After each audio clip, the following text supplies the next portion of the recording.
This is a video reply to Bling the Future, who did a video asking the question, what causes youth apathy towards the electoral process? Now, I believe that apathy stems from the same place that adult apathy towards the electoral process comes from. The conscious or subconscious realization that we don't really have a choice. We already, well, most of us have pretty much realized that there's no difference between liberal or conservative in this country. I mean, even the politicians themselves jump between both parties so much that there's virtually no difference. Neither side has done anything to help people at all, and both of them have done nothing but cut healthcare funding and cut education funding. There's literally no difference between the two. Of course, you have the NDP, but I think even if they really did get elected, they'd be shoved out pretty fast. The corporate media and big businesses would do everything they could to get them out. So I don't really think that within the context of this so-called democracy, the bourgeois democracy, that they're ever going to really win. But I admire those in the NDP who really do believe in what they're doing. But getting back to what I was saying, people consciously or subconsciously know that there really is no choice, that they don't really have a voice. I don't know anybody who by now actually says a politician actually speaks for them. Nobody believes that in representative democracy that they really have a voice. Now, participatory democracy, you would have that, but unfortunately we don't have that. We have a representative democracy. Now, this is along the same lines as people who use fashion to express who they are.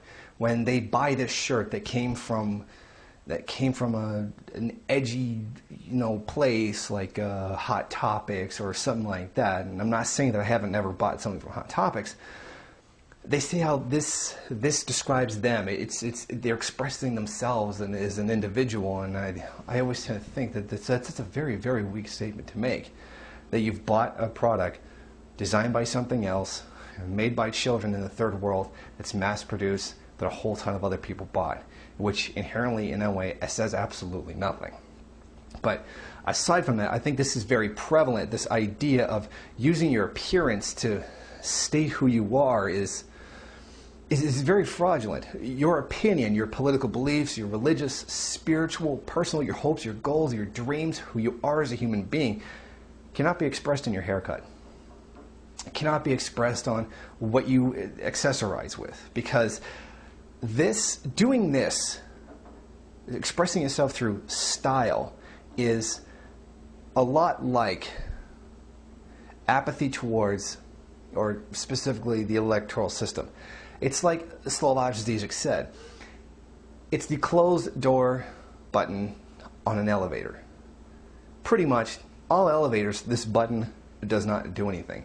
But it has a placebo effect of making you think that you're actually contributing to, you're actually changing the way things are by your actions. You push the button, the door doesn't close any faster than it would be if you just pressed the button to what floor you wanted to go to.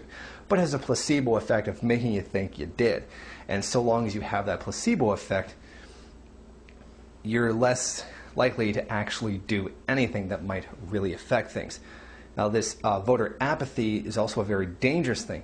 Now, it's important that people recognize the electoral process as an act of theater, it's a fraud, and then end up not participating as a result. Now, the problem is, when people don't care, they're not going to do anything about it. So if enough people stop caring, then there's going to be nobody left to actually do something, like rebel or form their own political party or create protest groups that are supposed to make an impact. So it's a double-edged sword. You need that kind of apathy towards official politics to have its recognition that it's a fraud, but doing so can harm any real action. So I think the real voter apathy comes from a conscious or subconscious recognition that the electoral system is a fraud.